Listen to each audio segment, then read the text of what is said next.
লাগতেছে ভাই, এদিক দিয়ে আসা ঠিক হয় না। দেখো একদম চারিদিকে একদম দিন ঝুম আছে, দেখো। ধ্যাৎ, এমনি ভয় পাস? তোর লাইট সামনে দাও, দেখি কি আছে। ভাই এখন কি দাঁড়া রয়েছে দেখো তো।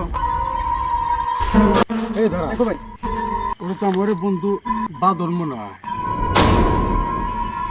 এ বাদল, বাদল, এখানে এত রাতে তুমি কি করো?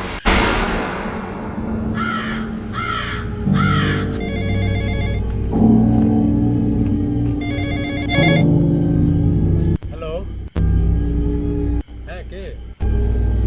বাদল, তুই ঢাকা পৌঁছে গেছিস? ভাই আহ, কার হাতে কথা বললে? আমি তো কথা বললাম, বাদল ফোন দিয়েছিল ঢাকা থেকে। কি বলো? বাতার সাথে কথা বলতে এটা কি?